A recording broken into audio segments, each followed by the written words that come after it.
everyone. Welcome to Technically Inappropriate. Today's topic dives into how technology has failed us. Super relatable, right? Well, right on cue, Tony's setup leaves him on a delay that tries to derail the entire episode for this trio, so buckle up for a wild ride that may have you struggling to keep track of the plot. Without further ado, please enjoy this expedition that goes far deeper into software creation than anyone ever expected. Something that would work with Alanis Morissette. I mean, that still could work, especially if you look at like Jagged Little Pill. I don't know. Alanis welcome Morissette and Penis Rocket probably wouldn't work. We should cut this part thinking of it's the more intro. of like a Bonnie Bear kind of. Yeah. I don't know. Because Rob has, but anyway, Rob has just done that awesome intro where everyone he's slick, he's together, he's got his whole thing. He's done his ad reads, and the first thing they hear is Penis Rocket and Alanis Morissette. Well, I mean, it's understandable because of that animation that he did for the video. True, absolutely. Alanis Morissette riding on the penis rocket. Like a wild stallion off into the... Anyway, so, welcome to Technically Inappropriate. I don't know where you found that animator, Rob. Oh, sorry, I'll stop talking about you. It's fine. Welcome to Technically Inappropriate. Obviously, are we doing the you intro can tell yet? already by our opener. Oh, no, the intro already happened. Remember, that's all those things. So my ears are still ringing. I've got some enormous delay in the headphones, so I'm going to see if I can take these off and just go to my speakers. Okay. Yeah. Yeah. All right. Can you Oh, guys no, hear yeah, me? we'll definitely hear you then. Yeah. Let me. Yeah, but turn we can this also up. hear us. There's a little bit of an echo. Oh, hang on. Let me leave and I'll come back. Yeah. Ask you that question. At the Okay. start Rob's gonna take about- care of all this in post anyway. Exactly. I will just stop this recording. Let's see if this works. So we can't hear us. You can hear us. Okay. I can hear you. Good. All right, we'll go with this for the day then. We'll have to get you some non-Bluetooth headphones, but I think I'm going to keep that in there. It was. Oh no, I have a set. I have a set of the. Oh yeah. The Windows 10 headphones. There was something going wrong with them. That the other thing that happened after the whole Travolta's jet incident, I had to reinstall my phone. And by reinstall my phone, I basically factory reset, add all the apps back. And so I think there is a setting that I spent months finding for the Bose headphones that, you make the change once and then you never make it again because it fixes the problem that you've got. And then everything is perfect. And that point on, now I don't know what the change is. So I'm just poking shit like a drunken monkey in the vain hope that maybe it starts working again. Now, drunken monkey, I also heard open for Alanis Morissette in Idaho. Only in Idaho, though. That's the only place I could see that, man. I mean, so you watched Alanis Morissette and Nine Inch Nails in New York and Idaho. Tony, you've got quite the crazy life, man. Yeah, well, Oh, we're a still lot getting of people feedback are on roadies that. to the Grateful Dead. I like following Penis Rocket. For sure. So here, this makes me wonder. I don't know. We haven't started yet, right, Rob? I mean, go Of course for it. not. Yeah, What's we're the worst concert you've ever been to? What's the worst live music show you've ever been to? Me? Anyone? The room. It's open to the room. Oof. So I have one that it wasn't an open concert. I was at some, I don't know whether it was a Microsoft event or whether it was an industry event. I can't remember. It was a tech event, but I don't know if it was a Microsoft internal or just general tech event. And they paid some shit ton of money for this performer to come up and perform. And no one in the room gave a shit about them. Right? Because we're all there drinking beers. It's just a bunch of pudgy consultants in khakis. Right. Crapping on about product and dev work and all this stuff. and they lost it. They absolutely lost their shit about the fact that no one was paying them any attention. Oh, like I'm absolutely serious, Russ. They went batshit insane on it, and they were like, "Well, I'm just going to walk off the stage if you people don't care." And then the crowd, the crowd was like, standing in the back of the room drinking beer. You know. Okay. All right, so that's pretty good. I was at. This wasn't the worst show I ever saw, but it reminds me, Tony, of. I was at Open World maybe 10 years ago or so, a long time ago, back in my Oracle days, and somehow I managed to finagle tickets to their like end of conference party. Like if you're an Oracle person, which I was at the time, like you've got to go like sweet talk all your partners to find somebody who's got spare tickets to the big Treasure Island party, right? And Aerosmith was playing, like on this big stage. It's fucking Aerosmith, dude. Damn, yeah. And what's crazy is like Steven Tyler is a performer. Like he's corporate show. Who cares? Like he is scarves and like he is Steven Tylering it up. But the best part was in the like at some point in the show he's trying to like do a little crowd work, and he's like, "Apple sucks," and everyone's just sort of like, "We're Oracle. We don't actually. Not really." Aren't they kind of a partner of ours? Yeah, I feel like he was, I appreciate where he was coming from. He was trying to relate to the crowd, but he didn't quite get it. Yeah. I think the worst show I ever went to was worst show I ever went to. I trying to remember where it was. It was either like Vegas or something where we were on like a trip, and there was like we heard UB40 was gonna be playing someplace, and we're like, okay, we'll go to this thing. Sure, why not? We'll pay the cover charge on this. And it wasn't a small cover charge. It was like, okay, we paid like 25 something bucks to get in there. The band name was actually WD-40.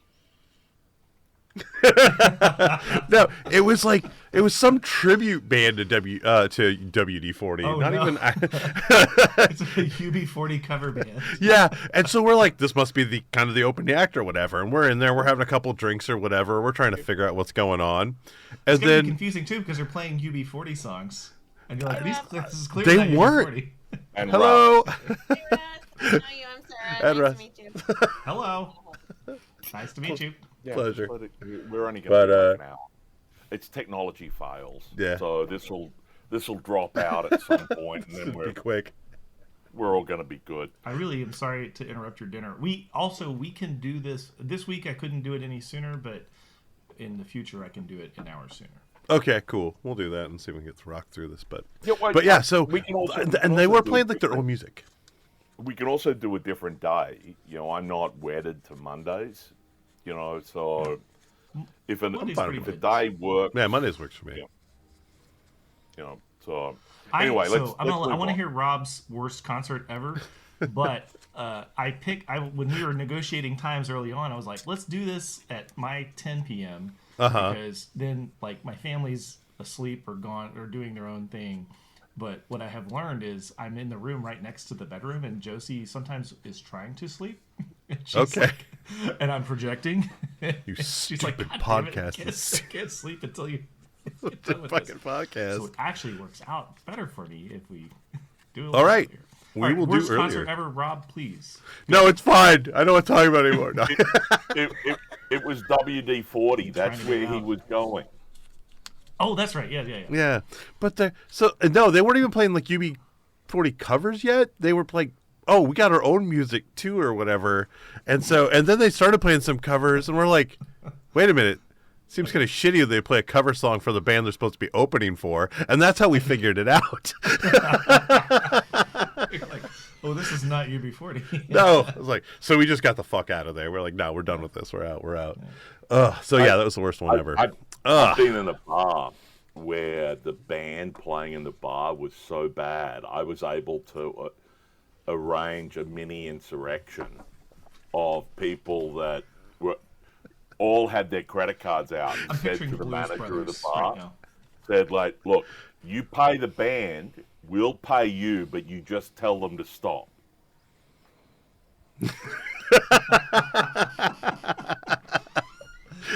You're far more talented quiet. Please be that. Hi, Rob. Blues Let's Brothers. kick this We play shit both show kinds of off. music here. Yeah. Absolutely. So, how was your guys' holidays? This is this is the social hour piece. So, what do we? How was your holidays, Russ? Go. Oh, it was great. And actually, I took advice from one of you two. I think maybe it was you, Tony. And I bought my son a laser measuring tape or measurer. What's the word for it? That was you, Rob? I think it was Tony. both of It's all us. Tony. Tony. And he was delighted because he's in film, he's doing film productions, and it's actually an eminently useful tool if you're trying to if you're in if you're shooting in Work an out unfamiliar how- space and you've got to do lighting and stuff. Oh yeah, so Yeah. it was like he opened it and was like, "Huh," and then I explained what it was, and he was like, "Holy crap, it was amazing! I didn't know this thing existed." And so I appreciate the pro tip from our Christmas special. That's special. I should put that out maybe for next Christmas. I didn't realize it'd be so useful already. I'm sorry that no one got that. We need affiliate links. Stat. Definitely, absolutely. Yeah. How's your holiday, Tony? Yeah, my holiday was good.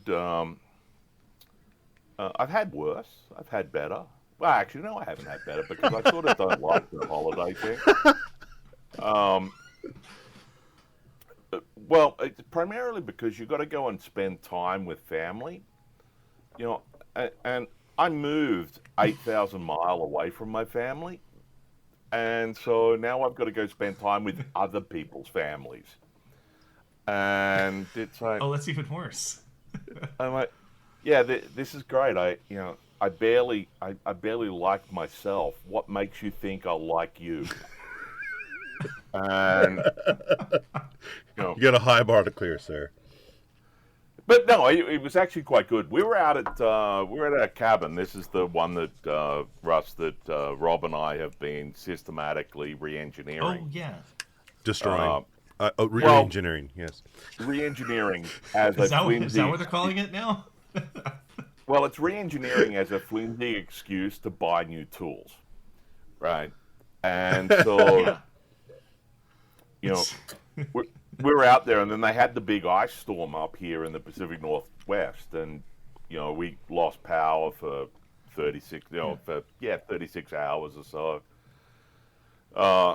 But it actually was quite okay because it's a cabin, so you got a wood-fired stove. Yeah, I mean, it the made whole me idea feel is like that you're off the grid. So yeah, it made me feel like I was a modern-day European. So. just across the border in Belarus.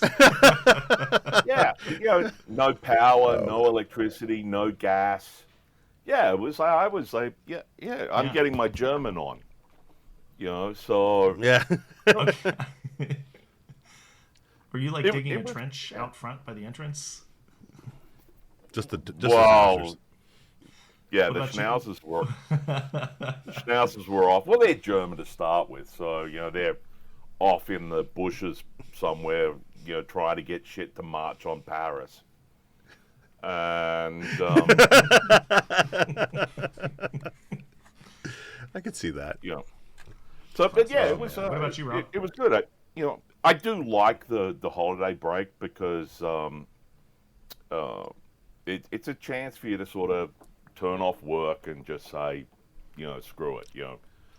Send me an email. I'll get back to it sometime in January. Sounds like a even 2023 problem. Even if you're not taking off, the expectations for responsiveness are very low. So you can, in fact, it might be wise to hoard your vacation days and work during that time, and then just not respond to anything because nobody's expecting a response. I mean, that's usually what I do. I was in the Midwest for myself. I was -7 Fahrenheit, 30 below with a wind chill. Like, I had flashbacks to my days in Alaska where I'd go wait for the bus and wish I was going to die. I was like, the bus will either show up or I'll die. I'm fine either way as long as one happens right now.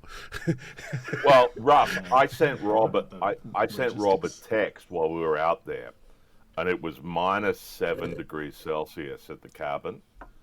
Rob's like, oh, well, yeah, it's like -21 Celsius here. I'm actually thinking about putting on my budgie smugglers and going outside and having some sunbathing. I'm like, yeah. Actually, I wear Don't wave pants. that Alaskan thing in front of me.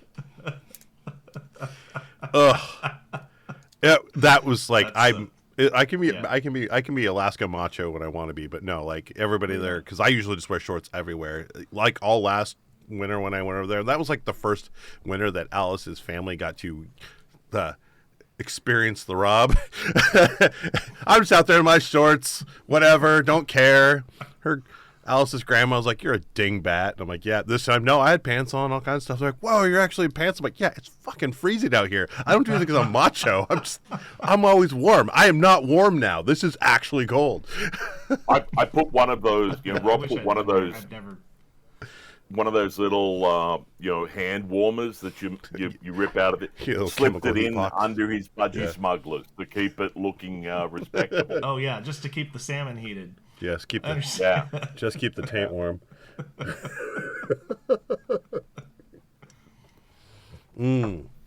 So yeah, that was my holiday. Thank you for the callback on the budgie smugglers, by the way. I appreciate that. At some point, we'll have to. That is the only merch we'll have. That's is merch. A pair of budgie smugglers. Yep. With technically inappropriate across it. And it'll just be Rob doing a set of 3 in each of the photos. Oh man. Oh, excellent. So holidays are good. Everything else is good. Any other crazy stories, or shall we get into our topic of the day? No, I think I felt like I was talking to you earlier today, Rob, and I had a bunch of crazy stories, but I don't remember what they are now. We got weeks. We'll do it again next time. Yeah. It's all right. The names and the memories have been suppressed to protect the retarded.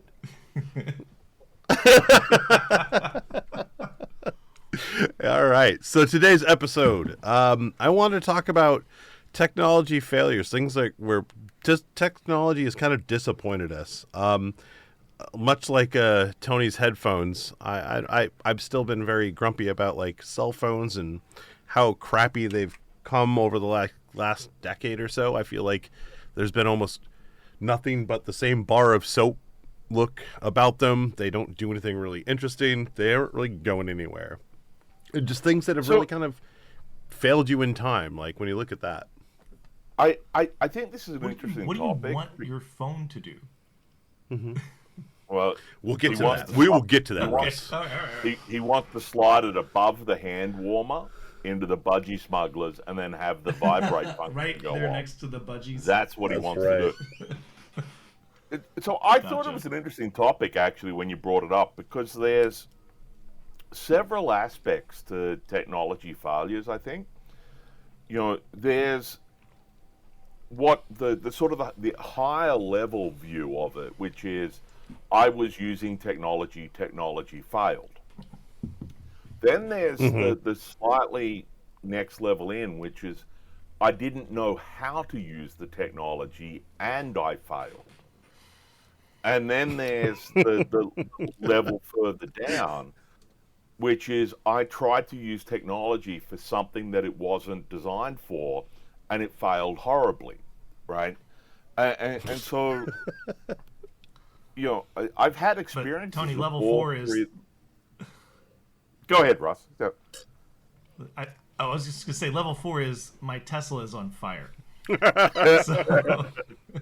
That is a disappointment for sure. Actually, no one around you is disappointed, just you, because everyone else is like, burn Tesla, burn. I like what you're saying, Tony. I wonder, in a couple, I'm not going to enumerate these use cases again, but in cases where the technology has failed me because I don't know how to use it properly, how much of that is my fault versus the product designer's fault for making it inscrutable? No, it's 100% your fault, and another 100% the fault of the people that didn't document it. Exactly. And right? Yeah. So one of the things I rail against these days is that nothing is documented, right? They give you a device, and then they say download our app, and it can work. Well, like, okay, great, I've got the app. What the hell does the app do, right? there are these 17 different buttons on the app, none of which have an icon that anyone that was born sometime after, like, 3000 BC, when the Egyptians were doing hieroglyphics. Those Egyptians, they built good shit. They did. But, it's like, I don't know what any of these buttons do. And then I hit them, and they don't work. So, let me give you a quick example. It's I just discovered there's an augmented reality feature on my Unify, network app on my phone. So theoretically, what you can do is you can hit the AR button and then let it look at the stuff in your rack, and then it has some images that let it know what the positional things are based on the accelerometers in your phone and everything. That can then, what it can do is you don't need to go to the web app anymore and try and say, all right, what the fuck was in port 2, right? It'll actually highlight port 2 for you, and then you can click on it in the app. Theoretically, this is what's supposed to happen, as far as I can tell, is you can touch the port and will then tell you what the port is, right? Right? But none of the stuff is documented. There's no explanation. It says move your phone around so it can see the rack. I'm like, okay. I move it around and it's like nothing happens. And then at some point, I did something and a little part of a blue circle started to appear. I'm like, oh, okay. And I'm like, it was so frustrating. I never actually ever got it to work properly because it wasn't telling me. Sorry, go ahead. The only solution is to watch 3 hours of YouTube videos to understand what the thing is supposed to do, because there's nothing written down, which is a pet peeve of mine. I don't want to watch a video. I want to scan text. Exactly. I'm with you, Russ. It's I hate the whole, you go to Google and you say, how do I tie my budgie smugglers so they don't fall off, right? And what you would expect is that some dickhead would have written an article on it and said what you need to use is a constrictor knot, right? No, instead what you have is 75 videos of dudes tying their budgie smugglers. And some of them are shorts, which are like YouTube's busted ass TikTok clone. And some of them are like, all right, well, the first 17 minutes of this video are me telling you what budgie smugglers are, thanking my sponsors, doing an ad read for like established titles, and then going off and, talking about, well, okay, this is a string, and you take a string, and if you get another string, you can tie them together. Now, by tie, what I mean, I'm like, oh, for fuck's sake, it's a 3-second explanation that should have been 2 paragraphs of text, and you've dragged this thing out to like 15 minutes of video. And you didn't go more than 15 minutes because that's at the point where the YouTube algorithm kicks you back out again, right? And I'm like, oh, for fuck's sake. So, anyway, coming back to the point of today's episode, right? We may get there. That was an example of like poorly documented technology. It's like it might be a great idea. The devs probably had 3/4 mongrels when they wrote it. And, everyone thought that, it's great. But no one in the real world knows how to use it because there's no explanation. There's nothing in the app. It's not documented. There's nothing in a page anywhere you can go that says, here is specifically what you need to do. And I saw this, when I was leaving Microsoft. It's like they stopped investing in user education and said basically, oh, the apps and the UI itself should be able to tell you what it does. I says, that's great. The UI should be able to tell you what it does. The trouble is that none of these companies spend money on UI experts to work out what it is. So the guy that designs the UI is Rob with two fingers poked in his eyes. Whoa. And, when I did a change to the file new experience in Visual Studio. We had 3 UI designers. We did lab work. We had people, where you have the big glass screen, the one-way mirror, and you bring people in. We did all of that work to work out. So you're doing and then user interviews and okay. Yeah, and we tracked clicks and everything to work out whether we were being more efficient and, was it self-explanatory what we were doing? So did the UI explain to the user what they had to do? And that's very expensive. That costs a lot of money to do that.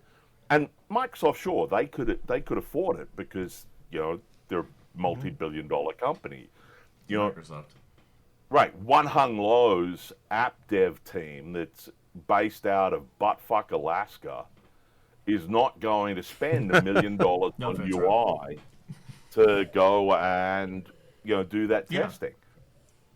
So I think you're coming back to your point, Russ. I think you're right. I think it's not it's a failure of the app, not you as the user.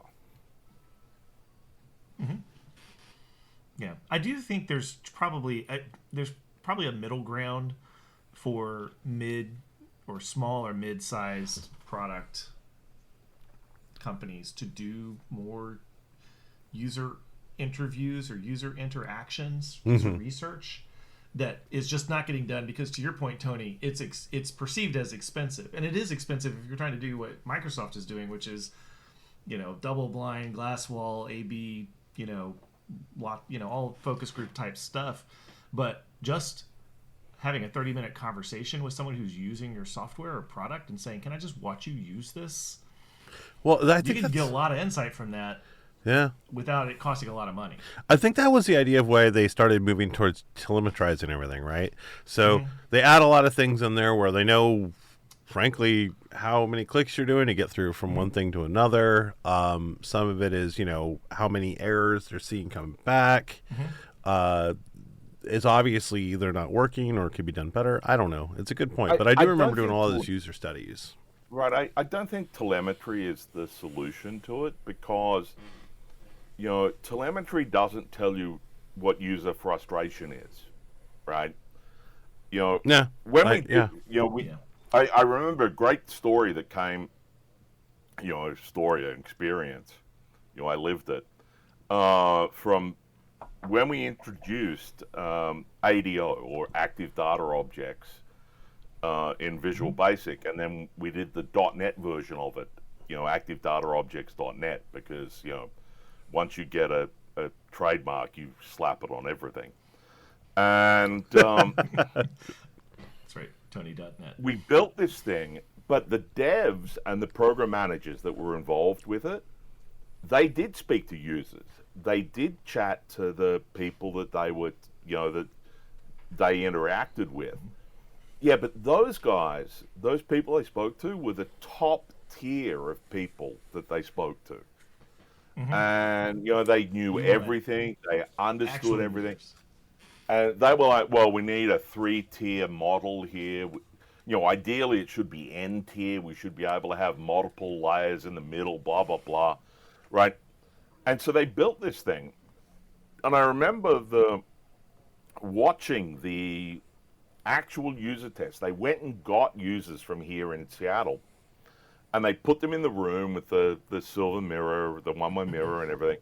And they had a senior dev from an insurance company, this lovely lady, and she actually burst into tears during the dev process, during the follow the script, do this.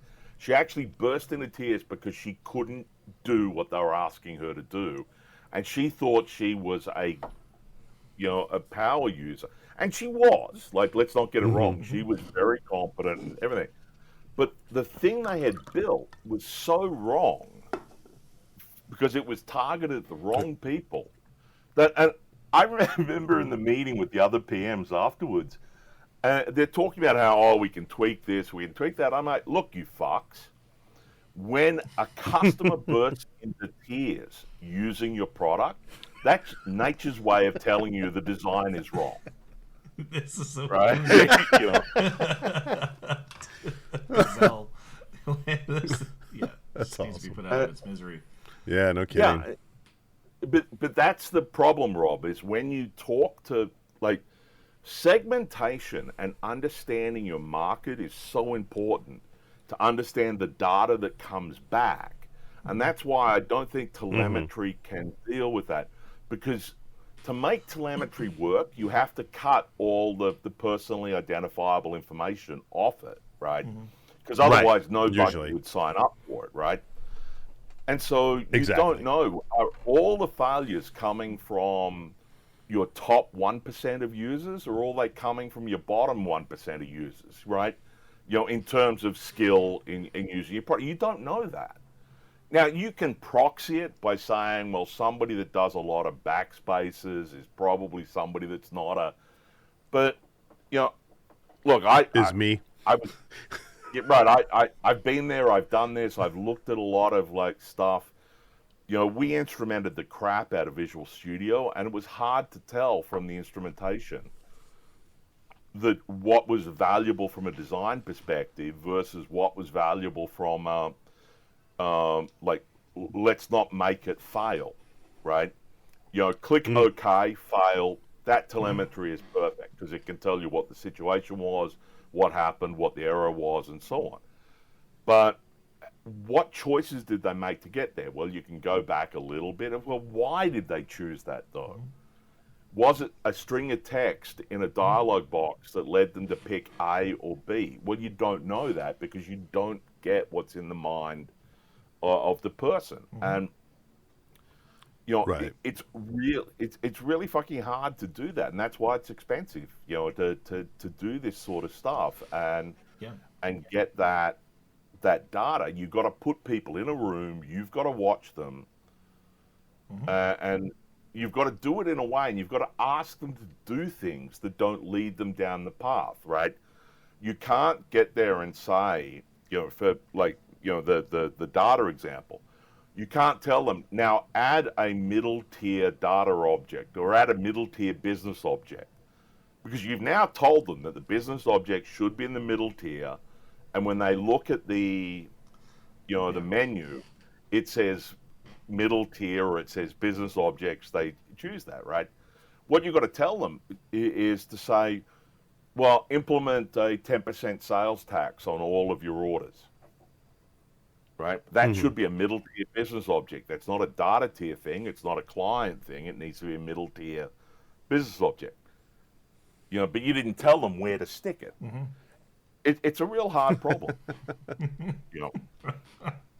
This is starting to sound like how I'm trying to write stories for our developers. Where I'm like, I know I've done this. I know how it should be done.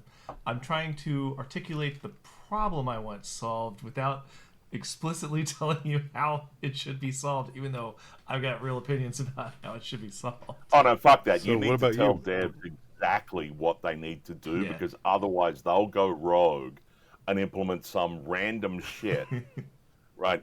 You'll tell them, like, I need you to add one to this, and what they'll do is they'll go implement a system to add any integer or floating point or complex number to the value that you have, and you could do it in non-Euclidean geometry because that's an interesting problem, and devs like to solve that. Sure, they don't want to they get actually there wrote their own language. Plus one in there, you fucks. And by the way, it's going to have a JavaScript engine as well, Tony. Absolutely. And next you know, Russ, you're going to have some lady in a room. One of your users is some lady in a room crying, and then it'll all be your fault because now you've been warned. The next thing you know, your Tesla's on fire. So what about you, Russ? What do you think? A technology that disappointed you? we're still doing this. Okay, so I was involved in this conversation, so now I'm not sure that I have a great example. Now you're afraid to bring one. Yeah, no kidding. It's a harsh crowd, but It is. It's a safe space. We'll play it's nice. A safe space. You can say anything For you somebody. want, Russ. Just don't be an idiot. That's a really tall order, dude. Well, I'm totally drawing a blank, Rob. You're gonna have to come back to me on this. All right. Let's hear your example. All right, lean forward and when you do. Let's see. Got you at it. No. So back on the little bit of car audio technology and kind of where phones and all that integrate at this point. I'm at a point where I'm absolutely frustrated. I don't know what to do Let's step about back. this whole thing. Let's step back a second, Rob. I'm interested to hear the story. Yeah. Are you talking about car audio as in the head unit, amplifier, speakers? Yeah. Or are you talking about the steaming pile of fetid dingo's kidneys, which is called Bluetooth? It's a little bit of Bluetooth, but it's a lot of, at this point you've got like Android Auto and you've got like CarPlay from Apple. I think that's the right one, CarPlay. And Yeah. like and my Subaru is just garbage with any of them. They got the Starlink system and it's slow, dog ass slow. Half the time I'll plug my phone in and it'll sit there and be like, you know what? Oh shit, something's on the USB. No, we don't detect that. Or no, it's like, no, what does it says? It says unsupportable. I'm like, that's what you just put on the screen. And then after a while, it's like, oh no, you're Android Auto. You're fine. Come on in. But you can't use any of your buttons now. Like all your buttons are locked, or the screen is locked, or something.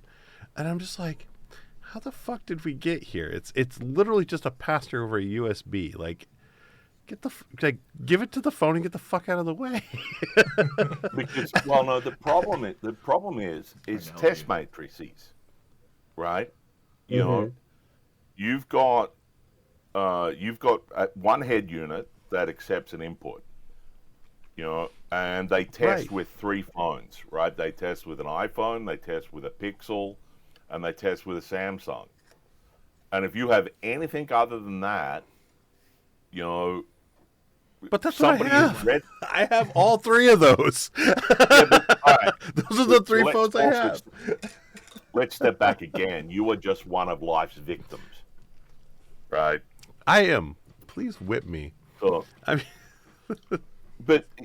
so I'm with you, right? Look, as somebody that uses a Gen 1 sync unit, I feel your pain. Like, I'm here to go all Bill Clinton on your ass. Well, actually, that's probably not a great saying. I'm here to go. You play saxophone, or should I get you I feel your pain. No. Let's move off. Exactly. Eternal rule number. One of these moments, Tony regrets things. Eternal rule number 1: Jeffrey Epstein didn't kill himself. But you know. That's the problem with the test matrice part of things, right? When you start, because, you know, I don't know about you, Russ, but I know Rob has implemented stuff based on a spec, based on what a standards organization has said. Here is the 7,000 pages of stuff that actually only describes 55% of what we expect it to do. And you only work out what the remaining 45% it's supposed to do is by connecting to stuff that one of the original spec authors has built. And then at that point they go, oh yeah, okay, well we'll include that bit of data in Rev 3 of the document, you know. Yeah. So, but yeah, like the standard has been around for like 5-6 years at this point, right? Like it's not new. And it still feels like we're fighting the same bugs. Been around for the better part of 10 years. And I'm just talking about the. I'm just talking about like just the mobile app platform that they run on with these things, right? And it doesn't.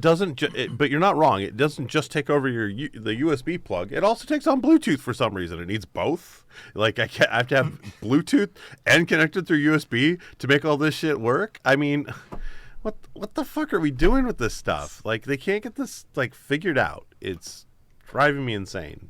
And well, like, you have. I just want it to work. You have the reality. I'm gonna crash my fucking car just trying to figure out where I'm at.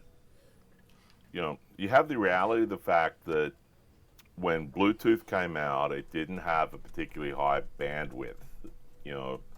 And so to do Android Auto or CarPlay, they said, well, you have to plug it in to get the bandwidth we need to be able to do it.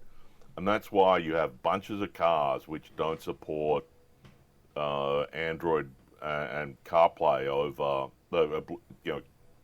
Android Auto and CarPlay over Bluetooth, because, when the devs, and you have to, the car industry is an interesting industry because they start work on stuff, 10 years before the car actually ships. And then they have to support it for 20 years after it ships, and so that's unless why you're you Ford end or up Suzuki. with. Well, again, Sync Gen 1 user. I'm with you, right? I know. But technology fails, and this is why I asked the question right up front about which level is it. Is it the technology itself failed? Is it, and a lot of the fails that I have had in the last 6 months have been bad programming problems. Have bad programming issues. In fact, this morning, like complex programming problems or bad? No, just poor standards, right? When you do, if you do a web query on something, right, you should have a timeout on it. I had this problem with my Roomba today. So what we have, Russ, is we have a Roomba out at the cabin. And what that does is basically just every couple of days, it just drives around the cabin and picks up all the dust and everything. And then, after you've been there, it'll pick up all the leaf and dirt and stuff that you've tracked into the cabin. But mostly during the time, it just wanders around. Well, it gave me an option, and I forget what the option was to click on, but when I clicked on it, it went and did a web call. It did a call to a remote server. And I got the little spinning thing, and it sat there spinning for the better part of, 45 minutes. And I know what it, I don't know the exact code path, but I can guarantee you what it was is it did a call. The call failed for some reason, and the app... And now it's just hanging out waiting for... The app didn't set a timeout. And Windows does this all the time. Like, I'm not complaining about the Android app. There is vast swaths of the Windows code base that there was an option to set a timeout, and the dev put like 0 in, which says no timeout, wait until the heat death of the universe for it to come back, right? And it just spam there. And so there are these bad programming decisions that occur. And it's like, all right, if you're going to do a remote query, there should be a service level agreement. There should be an expectation of the amount of time, right? And somebody should have sat down and said, okay, we want to handle like the shittiest network in the world. So we're going to connect our phone to AT&T, and we're going to say, how long does that take? And we're just going to run it a few times and see what it does. It's okay, it took 5 seconds. All right, great. We'll set the timeout to 10 seconds, and then we'll put a little bit of telemetry on it to say, okay, how many times did 10 seconds time out here, right? And that's when you start getting into A/B things. Like, okay, well, what we'll do is we'll raise the timeout to 20 seconds, and we'll raise it for some group of people, and we'll raise it to 40 seconds. Check for all some the other APIs. right? And then you'll see whether or not it gets back and works, right? And you use your telemetry. That's what telemetry is good for. But they don't do this type of thing because everyone that writes this software, everyone that writes a web app, every dev that builds a website or an app or whatever, assumes you're sitting a bee's dick from a 5G tower that has, fiber connected back to the an OC3 or whatever it is, main internet, backbone, right? And so they never ever deal with the fact that you might be on a link that's bouncing up and down. My brother has to deal with it all the time. He works for one of the bigger airline companies, and all the stuff that they have to run with and click with out on the runway, that stuff never gets great tower coverage out there. I gotta incorporate bee's dick into my vocabulary because that's fantastic. Oh yeah, bee's dick is amazing. Thank you. I've been using it for at least 10 years now. It's a very short distance. Do you think in this that's clarifying. You're gonna tell with these Australian idioms. So. The bees in Australia, massive Gigantic. dicks. Huge. They just wings with. Technically, they shouldn't be able to fly. So. Hung like moose.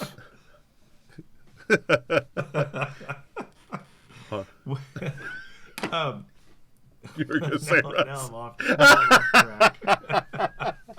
I was just thinking about when I took my family to Australia a few years ago, Tony, and we were along the Gold Coast, and there was a sign warning about saltwater crocodiles.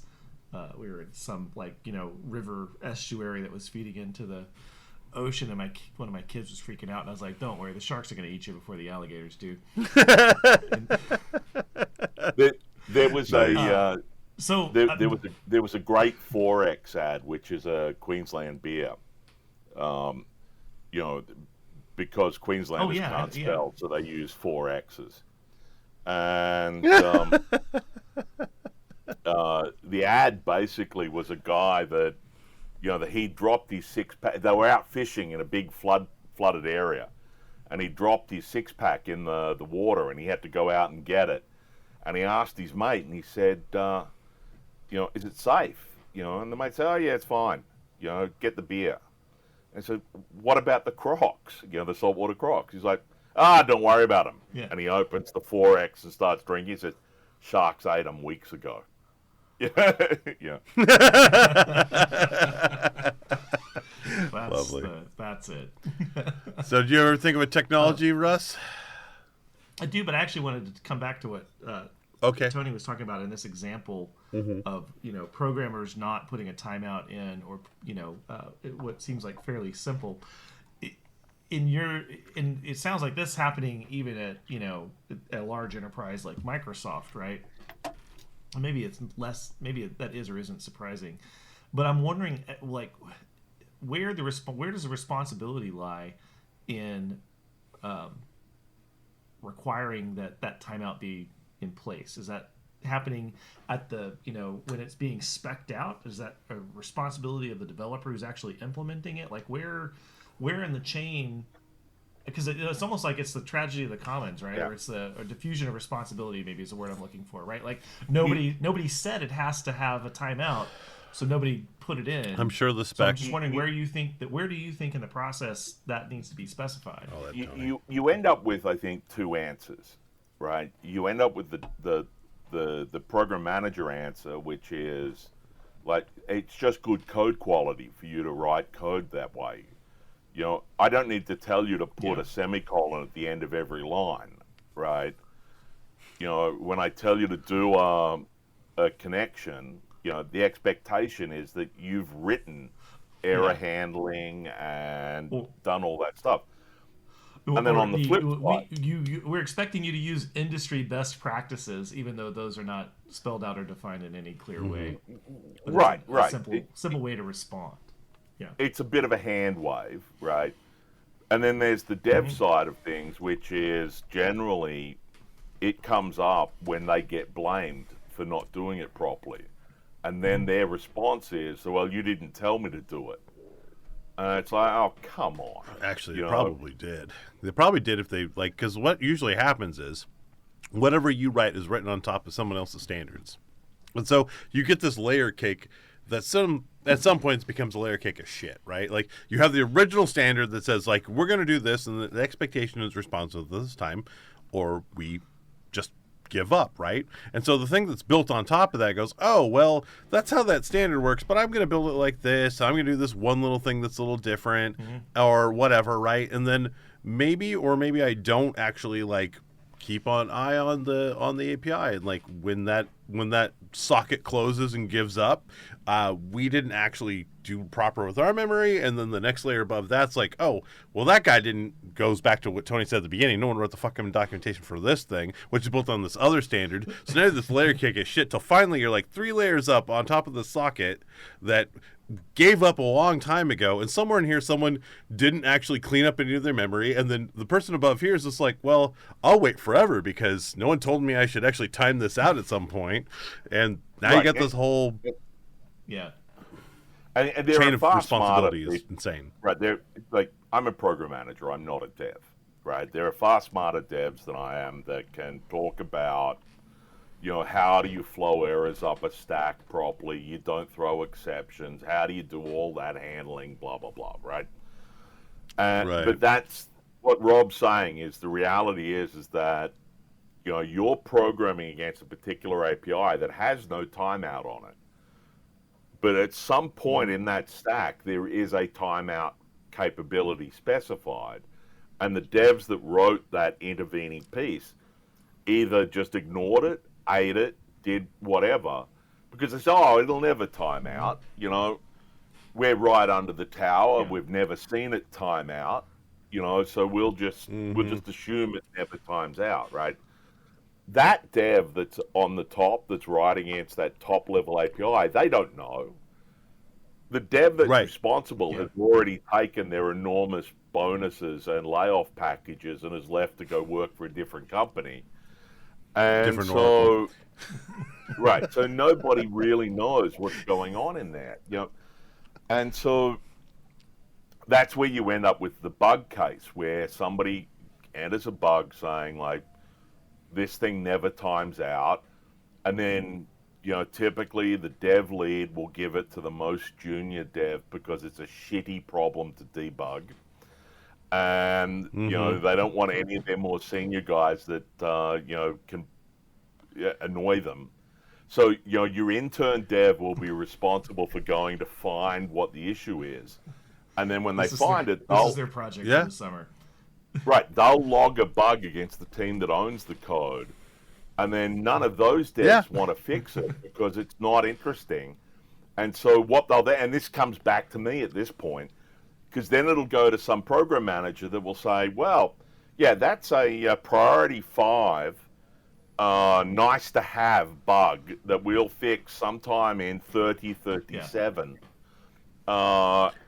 You know, I give you a real world example. Where you say it's in the backlog. Yeah. I give you a real example if you guys want to hear one. Of where I was, because I built at the bottom of the stack, because I used to be a Windows, kernel developer, did drivers. We had built a driver around a feature for location, and we would prop everything up. Everything worked. We did all the right code. We put out, this is how you specify. This is where you kind of come in and do it. Like this is where you come in and like this, you get your memory chunk here. This is where you put your pointer.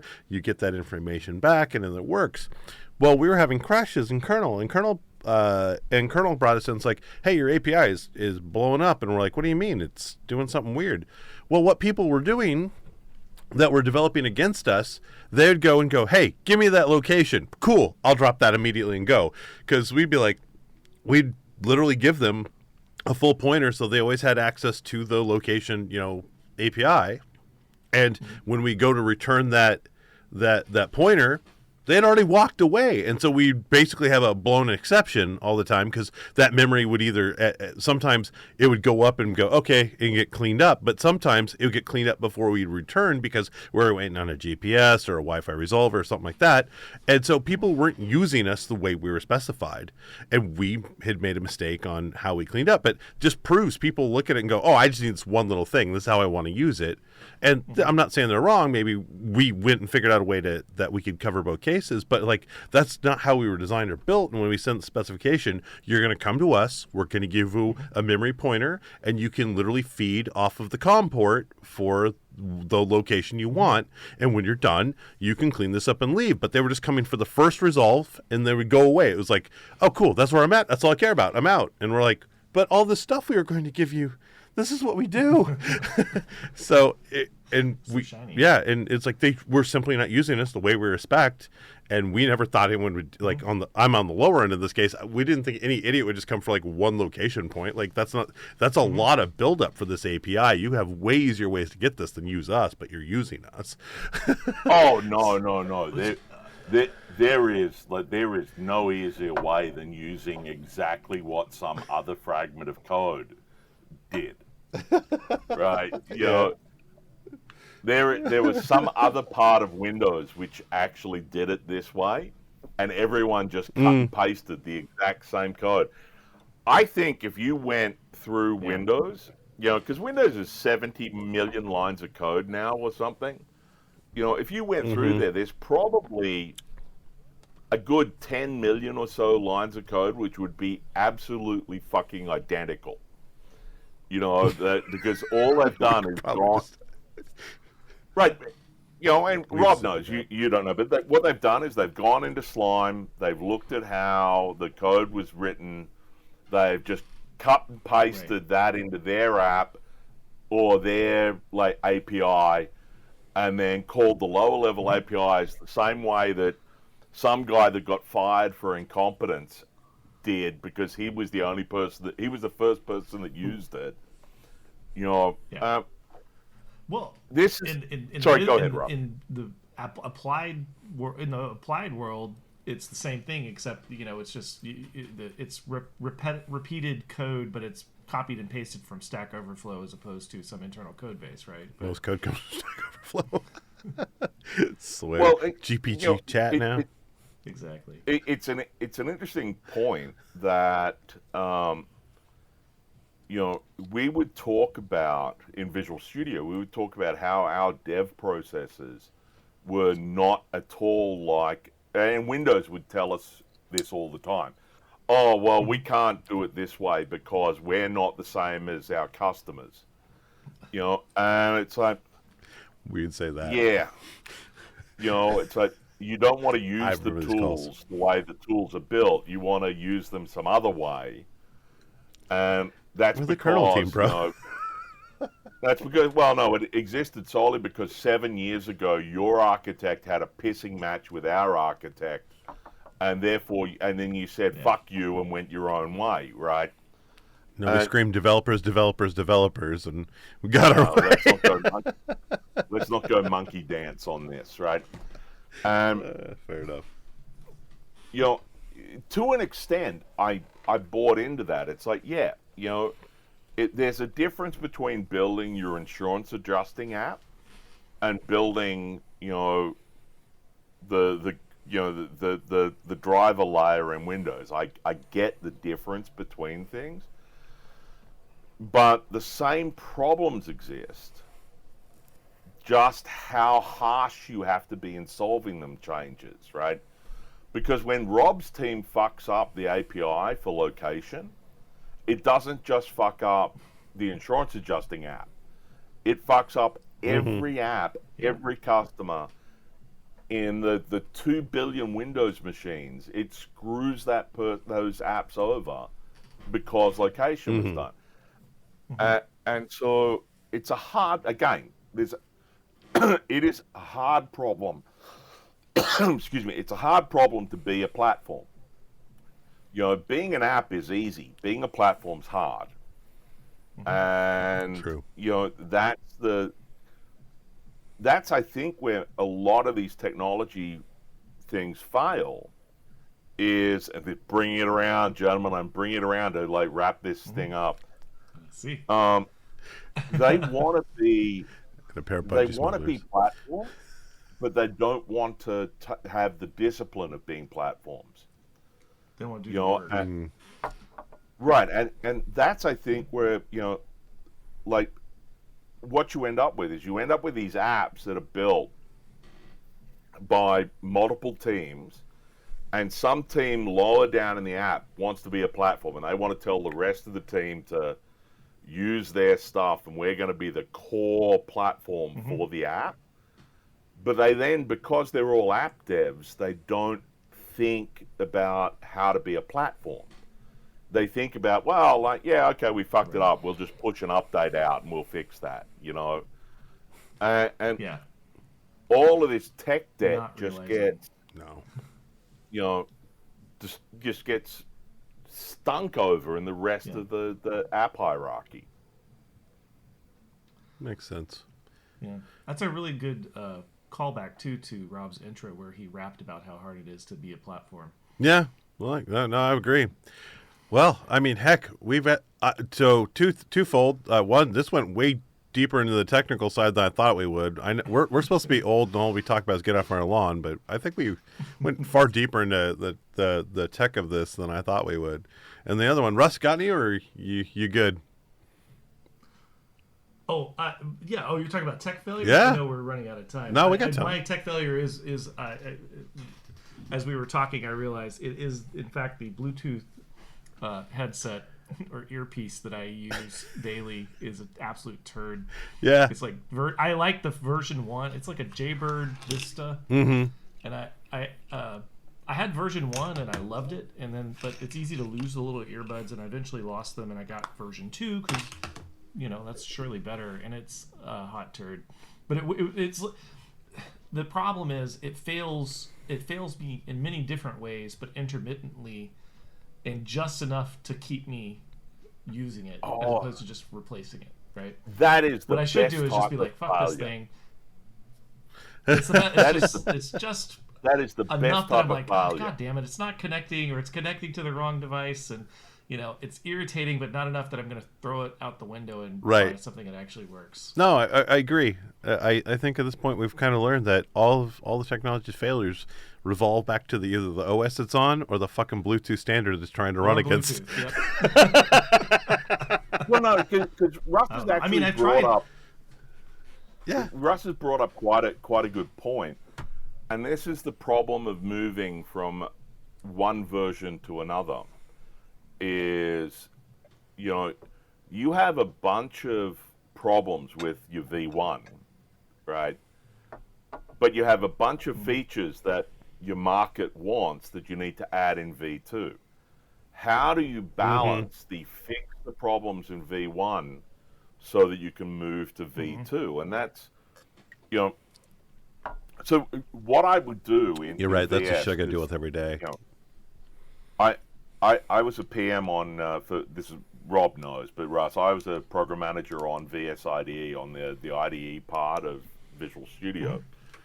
And every version that we did, we would sit down. I would bring the team, the lead devs together, and we would go through every bug that we had declined to fix in that release, in the previous release. And we would triage every single one of them and say, okay, is this important for like what we want to do? And then we would start each release with a set of bug debt that we had to pay down for us to move into what we wanted to do in the next release.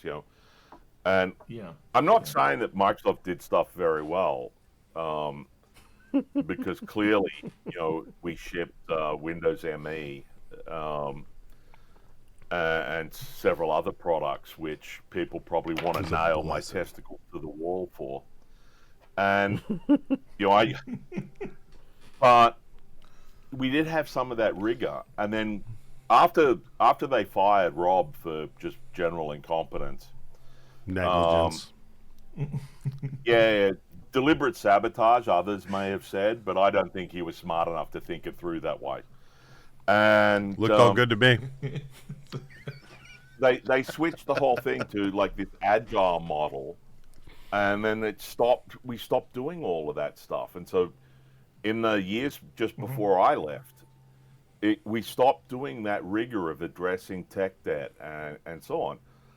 And now I think that is endemic in the industry. I have an Amazon Fire Stick, that is quite a good actual little device. But the software has gotten progressively worse over every update they have released. And I'm not saying it's gotten progressively worse in the sense that, I don't have the feature to connect this or do that or whatever. What I'm talking about, the Fire Stick's the reason the Fire Stick exists is to take an internet stream and display it on a TV. There's no other reason for it to exist. And it's gotten progressively worse at doing that. I'm getting audio desyncs where the video and the audio don't match, that you can fix by simply skipping back 10 seconds and then the software resyncs and, you run another half hour and then it suddenly desyncs again. I'm getting stuttering. It's just a case that I think there's like a bunch of stuff that they haven't done or they ignored so they could add additional features or they could do this other stuff. Because what you're saying is they're prioritizing new features over tech debt. Right. And that's always going to be, if you're a product manager or a C-level dork like Rob, Shut up. you only care about new features and new flashy stuff. I need new wipes to wipe my ass, man. Yeah. Yeah, that makes sense. No, I agree. Yeah. Actually, I think... Go on.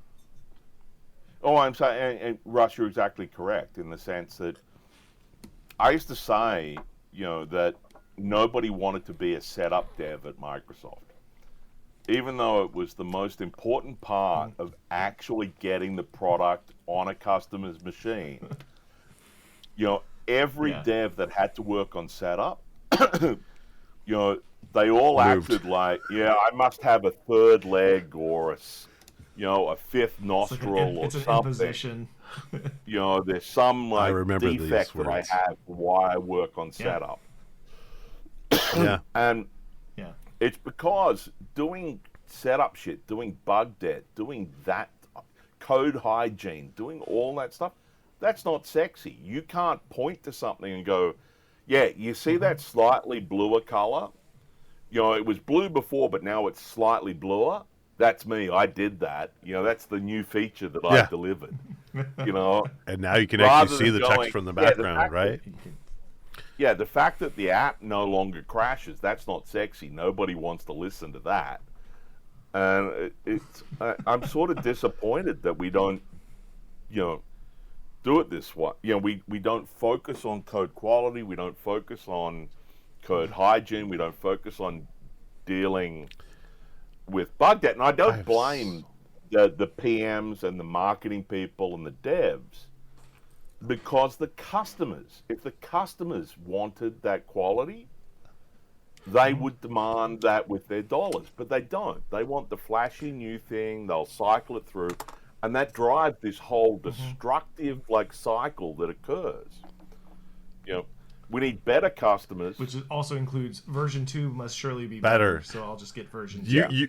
You both have opened up a Pandora's box of things I want to bring up. All right, I'm closing up the topic for the day, but there's can you land? You gotta land the plane. Yeah, I'm landing the plane here, but I love where this has taken us.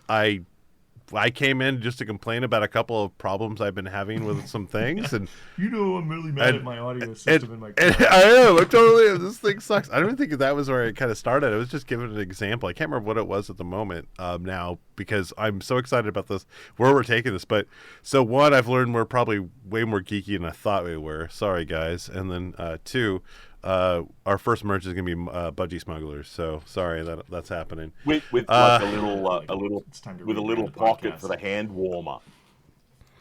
Oh yeah, right in under. That is Bluetooth enabled. Right, so you got Bluetooth enabled pocket warmer with your banana hammock in it. There's a little pocket that you can slide the hand warmer into. And the Bluetooth tells us how much how much power is still left in it, but it just always cycles and never actually tells us the real answer. I look forward to Russ telling us. No, you're talking about these hand warmer pockets. I look forward to Russ telling us that I look forward to Russ telling us that his kielbasa is now burst into flames. Now, listen. The first thing I'm going to do with my branded budgie smugglers is put one of those car air fresheners in that hot pocket that you're describing, Tony. Well, I would wash them. Absolutely. You'd know that Rob would have worn them first, just to give them make them all fit comfy. QA. Yeah. Remember, my background comes from QA. I just need you to know that. I feel like some budgies have been smuggled already. Yeah, a little smuggled. Where do you think they get the name? Gentlemen, it has been an absolute heckin' pleasure. This has been phenomenal. I think I know a couple of the next topics. I want to work at that. Tony, get your goddamn headphones fixed so you're not like 2 seconds behind us because of the echo cancellation. And we'll see you all both next week. All right, gentlemen. Pleasure. Thanks a lot. See you later. Be good to each other.